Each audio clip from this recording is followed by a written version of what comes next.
On today's Locked On Jayhawks, we preview the Kansas Seton Hall game happening Thursday at 8 in Allen Fieldhouse. You are Locked On Jayhawks, your daily podcast on the Kansas Jayhawks, part of the Locked On Podcast Network, your team every day.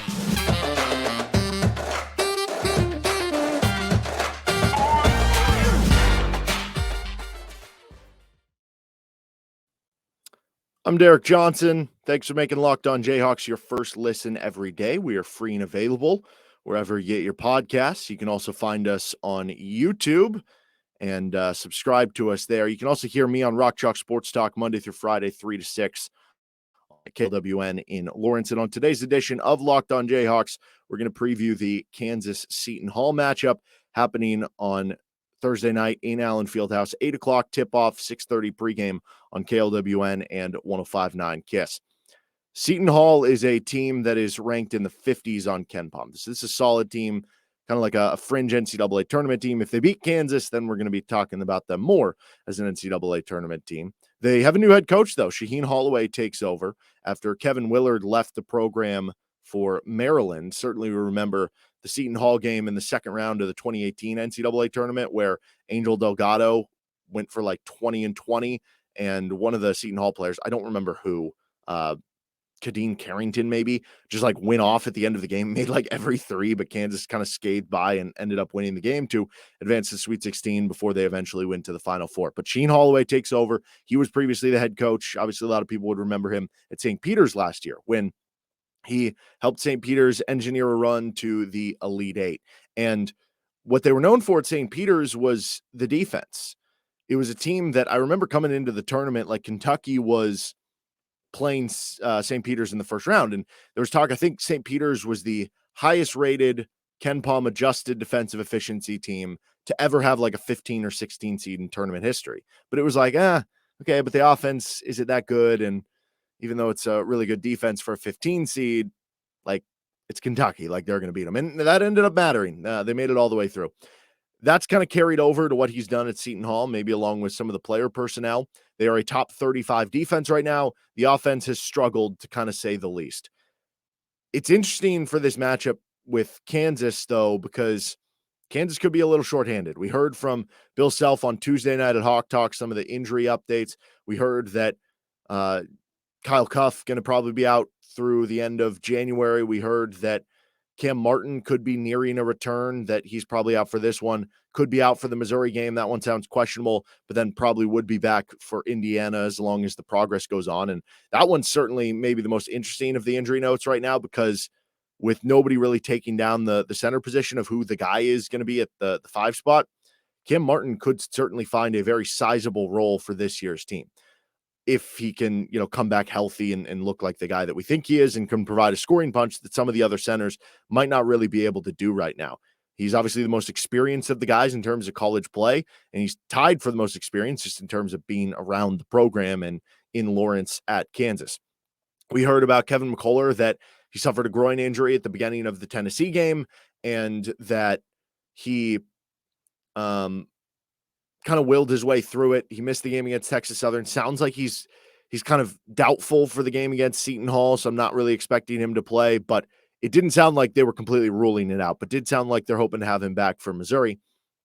And then with Bobby Pettiford, sounds like he'll be out a few more weeks, even in addition to what he's already missed. So probably missing the Missouri game, probably missing the Seton Hall game, maybe missing the Indiana game. We'll wait and see on that, but probably back for conference play.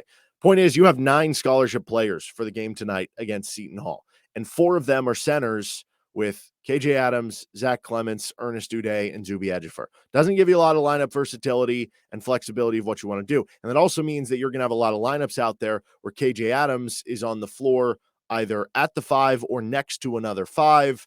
And there's going to be some lineups out there where Kansas offensively isn't going to have one of their more pristine offensive units, is a way of putting it. So you have a Seton Hall defense who has been really good this season in a lot of different areas. Could be kind of an ugly game from the Kansas offense. But Seton Hall overall, they're 4-3. They have wins over Monmouth, St. Peter's, Wagner, And then Memphis, who is their best win. That's a top 30 Memphis squad, according to KenPom. The losses are to Iowa, who's like a top 20, 25 team in the country. Oklahoma by double digits. That's a team in the Big 12. They're like a top 35 team on KenPom. And then their one kind of head-scratching loss, they lost to Siena, who's nearing like a sub 200 team on KenPom. Not a very good loss there. They do actually play at kind of a fast pace offensively. I always like that for Kansas. It always scares me sometimes when you play slower paced teams, like a team like Wisconsin that's going to limit your transition looks for a team like Kansas, who might struggle in the half court, especially with some of those injuries and being down in players and some of the lineups they might have to throw out there in this game. You want to get out in transition as much as possible. You're going to have some of those opportunities against Seton Hall. Big part of that, though, you're going to have to rebound the basketball, which we'll get to that in a second here. Seton Hall offensively has, as I said, struggled. They are 260th in the country in 2-point rate. They don't take a ton of threes, but they actually shoot pretty well on them. They're above average in 3-point shooting percentage, even though they don't shoot a ton of them. And they're one of the worst teams at getting their shots blocked. So they give up a lot of blocks, which Kansas has been good at that. A lot of those numbers, though, have been carried from the Duke game. And they've turned the ball over a good amount of time, which gives Kansas opportunities both in terms of the shot blocks and the turnovers forced to really get out in transition and get some easy buckets. Certainly not having Kevin McCullar to force some of those turnovers hurts you a bit in this category, but DeJuan Harris still being there and some of the other disruptors they have defensively, you're going to have an opportunity to do just that. Here's a bit of a problem, though. For Seton Hall, they have basically two saving graces on offense right now. They get to the foul line a lot, which is problematic, back to the idea that Kansas is going to be a bit shorthanded. They're going to only have 9 scholarship guys if Kevin McCullar can't go. If McCullar does go, that changes things a good amount, but still, you'd be a bit shorthanded. And if you get foul trouble against a team who, like, it's one thing, if they get foul trouble against the centers, it's almost like, okay, whatever. There's not much separation between those guys right now. But if you get foul trouble for one of the guards, because without Bobby Pettiford and Kevin McCullar, Joe Yesufu gets put into the starting lineup, your really only backup guard/wing is MJ Rice. And if you get foul trouble to DeJuan or Joe Yesufu, then who is your backup point guard? Like, you had DeJuan, Bobby Pettiford, Joe Yesufu, Kevin McCullar, all 4 guys who you could play at the point. With McCullar and Yesufu, it was more of, if you really had to, or like in the Tennessee game, I don't know who the backup would be in that situation. So you want to avoid foul trouble. Seton Hall has done a good job at getting to the free throw line. That's a bit scary. But here's the maybe big problem for Kansas in this game. Seton Hall has been really good at offensive rebounding this year. That's been an issue for Kansas all season long. We just had our breakdown of how Kansas has done against opposing bigs and how they've given up a lot of those rebounds above their maybe season average. Kansas needs to do a better job on the glass in this game, and it's going to be tough because that is one of Seton Hall's strengths headed in on offense. And that would limit your transition tries too, which would make it even harder because then you're having to score in the half court against a good defense. And that defense for Seton Hall, they do a good job of limiting 3-pointers, both in terms of attempts and percentage. Now, the percentage could just be an early season, small sample size, bit of luck headed their way. But the fact that they do limit the amount of attempts you get tells me that they do put an emphasis on defending the 3-point line. And certainly, even though there is a bit of luck to your 3-point defense, contested threes are going to go in less often than uncontested threes. So they seem to do a good job on 3-point defense. They've been good at preventing easy shots down low. They force a good amount of turnovers. They get steals at a good rate this season, so you have to take care of the ball. But it's kind of funny because really the only thing hurting the Seton Hall defense right now is kind of the opposite of the offense. Like, whereas the offense has struggled in a lot of ways, but they get to the line a lot and they get offensive rebounds, the defense has done well in a lot of those other categories, but they have fouled a lot and they have given up a lot of offensive rebounds. So that's certainly interesting for some of the different matchups that Kansas could have in this game. We're going to get on to some of those matchups of the game here in just a second. But first, this episode of Locked On Jayhawks is brought to you by BetOnline. BetOnline.net is your number one source for sports betting information, stats, news, and analysis. Get the latest odds and trends for every professional and amateur league out there, from football to basketball to soccer and esports. They've got it all at BetOnline.net. And if you love sports podcasts, you can find those too at BetOnline as well. They're the fastest and easiest way to get your betting fix. You can head to the website today or use your mobile device to learn more. We're going to have our BetOnline segment of the week coming up to finish the show off. take a look at some of the different lines, but you can bet on all sorts of stuff from the World Cup to NFL with the Chiefs on Sunday to KU whenever their bowl game is going to be posted, and they'll have the line on that, to the Seton Hall game, to any college basketball. They got everything on BetOnline, from game stuff to futures as well. BetOnline, where the game starts. Kansas taking on Seton Hall on 8 o'clock on Thursday night in Allen Fieldhouse. Here's the matchups of the game for me. So the first, I got Kansas versus the free throw line. Not really a matchup of Kansas against Seton Hall, but as I mentioned with the Seton Hall defense, they put teams on the free throw line. They've been one of the bottom 100 teams in the country, which I guess that doesn't sound like horrible if there's still 90 teams worse than you, but like there's 360 teams in Division I college basketball, and you're a Power 5 school. If you're in the bottom 100, that means you're ranking like 250 or lower. That's not good, right? So they've put a lot of teams to the free throw line this season. That means Kansas is going to have opportunities at the free throw line. Kansas has really been bad on free throws this season. They rank in the 300s right now in free throw percentage at just 62.3%. If the free throw rate ended where it was right now for Kansas, it would be their lowest free throw percentage by a Bill Self coach team by far. Like his next lowest was 67% on free throws, and that was the Udoka Azubuike senior year, where teams were like hackadoking on him, and he was only shooting like 40%. And that team still shot 5% better on free throws than this team is shooting right now. They have to get better in this area, especially for a team that does at time wane for points in the half court, have to take advantage of opportunities at the free throw line. So can they do better against a team that could put them there a good amount of time on Thursday night? How about KJ Adams on the offensive glass versus the offensive glass? Can you really be against the offensive glass? Nonetheless, this is a key point of the game. Seton Hall ranks 212th in the country in defensive rebounding rate. They give up a lot of offensive rebounds. KJ Adams has been great at getting offensive rebounds this year.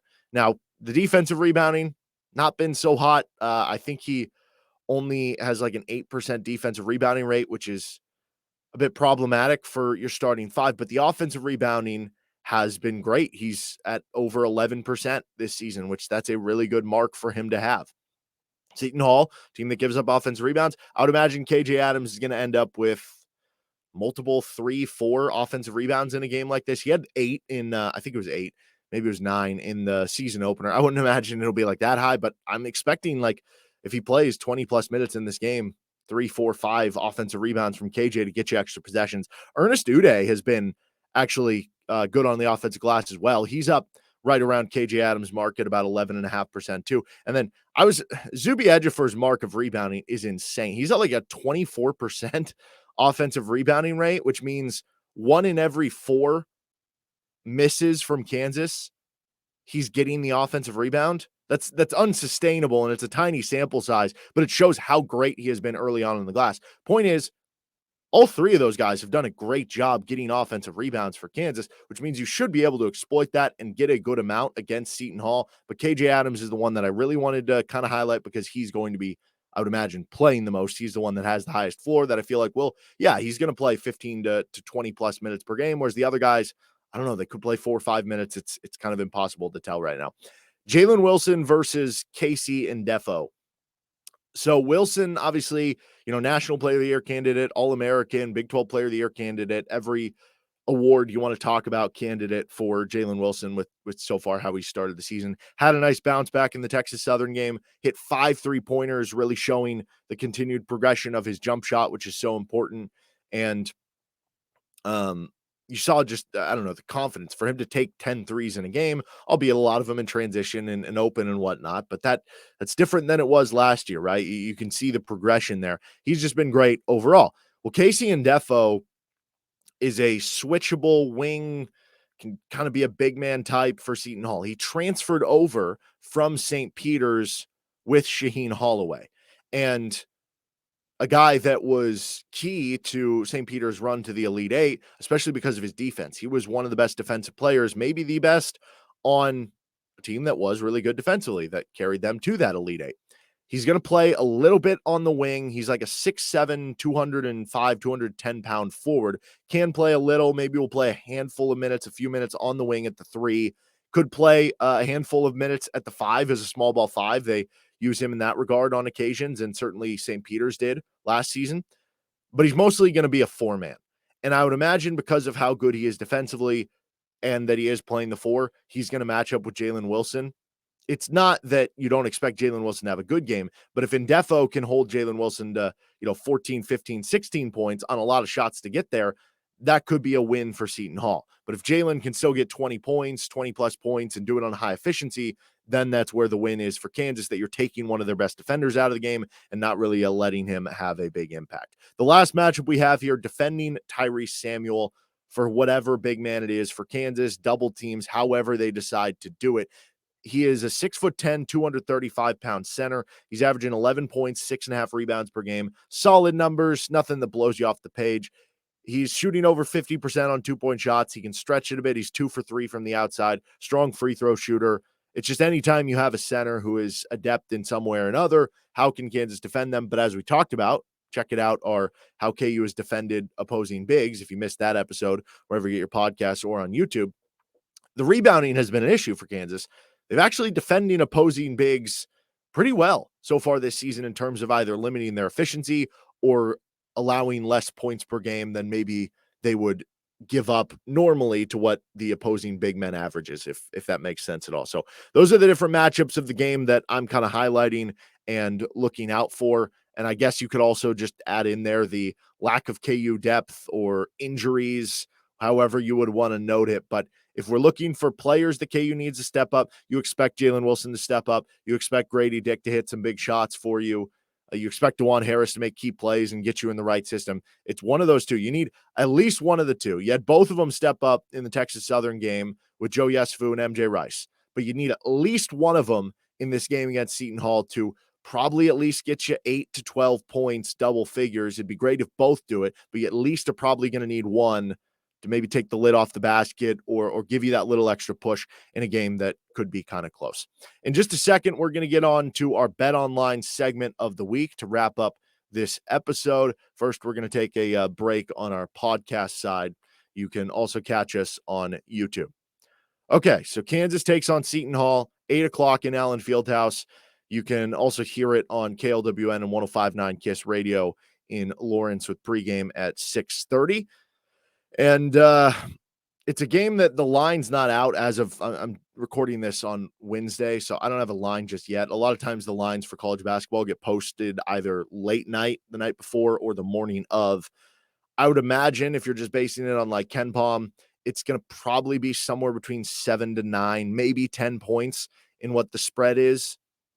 And the over-under will probably be in like the mid to high 130s. I think for the spread, if it is like 9 or 10 points, I would probably lean Seton Hall because Kansas is shorthanded.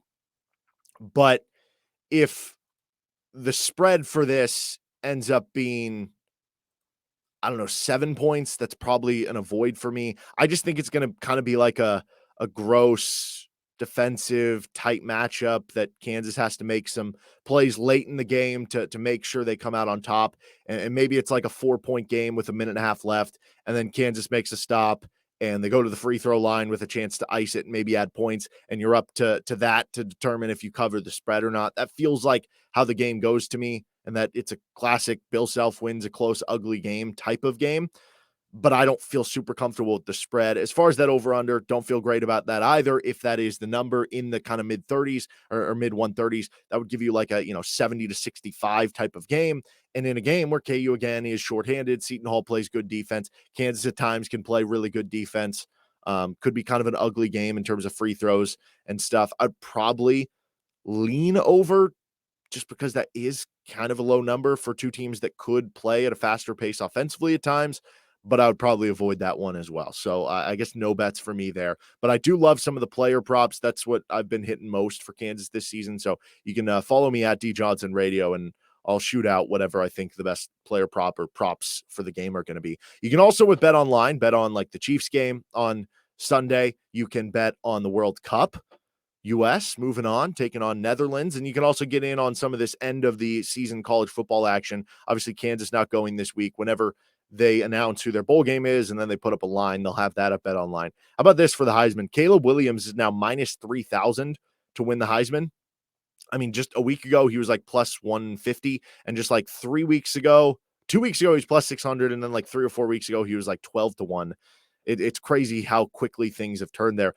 CJ Stroud is tied for the runner-up right now, 25 to 1, but he can't play this week. That would mean Caleb Williams would have to have like a 4-interception game and lose to Utah. And then Max Duggan is 25 to 1. I guess if you want someone other than Caleb Williams, maybe throw a few on Max Duggan just to hope that what I just said happens. Like Caleb Williams, 3 interceptions, USC loses by 10 to Utah. Max Duggan throws for 300, runs for 100 more against K-State. They end up undefeated, and maybe he splits some of the votes and finds a way to come out on top there. It does feel like it's Caleb Williams' award, though, and that's what the betting odds certainly reflect. In terms of some of those conference championship games in the Power 5, Utah is getting 3 points against USC. K-State's getting 2.5 against TCU. LSU is getting 17.5 against Georgia. North Carolina is getting 7.5 against Clemson. Purdue is tacking on 16.5 against Michigan. I could see USC getting revenge on Utah and blowing them out. I could also see Utah winning, avoiding that. I like K-State to actually upset TCU, but TCU still make the playoff. So I'm taking Kansas State money line plus 110. No read on the LSU-Georgia game. I kind of lean North Carolina plus 7.5 versus Clemson. And then I'm going with this. Purdue, when they're unranked, playing like a top 5 opponent, which they are in the Big Ten title against Michigan, that's when they're at their best. But I do think this will be one where Purdue keeps it close at halftime, and then Michigan maybe pulls away and weathers the storm. So I'm going to go Purdue first half bet. I haven't seen the line for that yet, but if they're getting 16.5 for the game, I would imagine at the half it's somewhere around 7, 8, or 9 points. I would take Purdue in the first half and probably not touch the full game spread, even though I would probably lean Michigan for the full game. All right, that's going to do it for this edition of Locked On Jayhawks. Coming up on tomorrow's show, we'll recap whatever happens in the Seton Hall matchup for Kansas. If you have anything you'd like for the show to talk about or want to follow along on the action, you can reach out at D Johnson Radio on Twitter. Don't forget to subscribe to the show so you're getting all the latest with Locked On Jayhawks. That'll do it for today's episode. Have a good rest of your day. I'll see some of you on Rock Chalk Sports Talk later today.